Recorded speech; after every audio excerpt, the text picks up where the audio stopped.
আসসালামু আলাইকুম রহমতুল্লাহি ওয়া বারাকাতুহু। বিসমিল্লাহির রহমানির রহিম।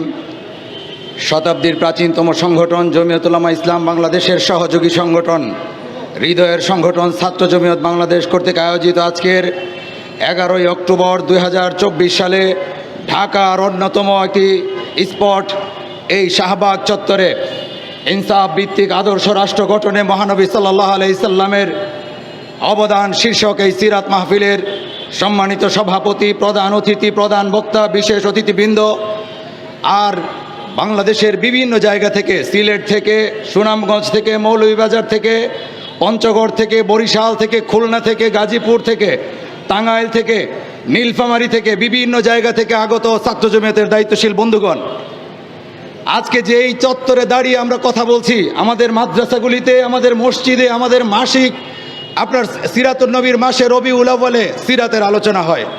এখানে জমা করবার অর্থ 2013 সালে ইমরান এই সরকারের নেতৃত্বে এই শাহবাগ চত্বরের পরিচয় ছিল নাস্তিক চত্বর। এই শাহবাগ চত্বরকে বিরানির প্যাকেট, অবৈধ মাদক সরবরাহ করে দিনের পর দিন রসুলের বিরুদ্ধে তারা বিষোদ্গার করছিল। আজকে ছাত্র জমিয়ত একটি মাইল ফলক স্পর্শ করেছে, তারা শাহবাগ চত্বরকে সিরাতের চত্বরে রূপান্তরিত করেছে। এই সিরাতের চেতনা নিয়ে আমাদেরকে দেশের প্রান্তরে প্রান্তরে ছড়িয়ে যেতে হবে। 5 তারিখে অবৈধ হাসিনার শুধু পতন হয়েছে তা নয়, এই নাস্তিক মুরতাদ শক্তিরও পতন হয়েছে। 5 তারিখে 17 বছরের খুনের শাসনের পতন হয়েছে। 17 তারিখে হাজার হাজার কোটি টাকা পাচারের পতন হয়েছে, হত্যার রাজনীতির পতন হয়েছে।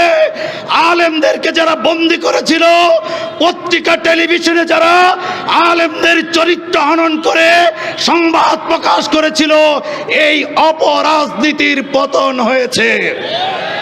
আমার শেষ কথা, অনেকেই বন্দী হয়েছেন, অনেকে বন্দিত্ব হয়তো বরণ করবেন, কিন্তু উদ্বেগের কথা হলো এই 17 বছর জালেমের সহযোগী সাবের চৌধুরী কিভাবে মুক্তি পেলেন। এই 17 বছরের জালেমের অন্যতম সহযোগী সাবেক অর্থ পরিকল্পনা মন্ত্রী মান্নান সাহেব কোন আদালত থেকে মুক্তি পেলেন? এই মুক্তি হওয়ার মাধ্যমে 24-এর গণ অভ্যুত্থানের যে সকল শহীদ তাদের আত্মা কষ্ট পেয়েছে, যে সকল ছাত্র বন্ধুরা হসপিটালে আছেন তারা কষ্ট পেয়েছেন।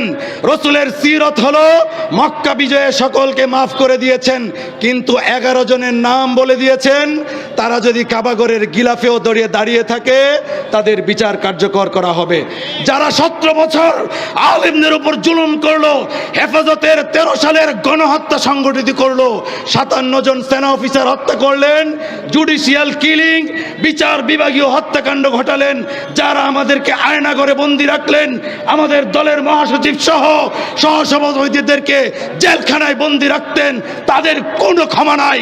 তাদের বিচার এই স্বাধীন বাংলাদেশে কার্যকর করতেই হবে, করতেই হবে, করতেই হবে। সেদিনের প্রত্যাশায় রইলাম।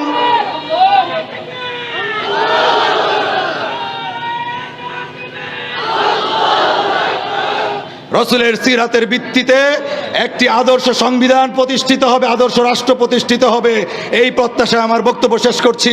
আল্লাহ হাফেজ।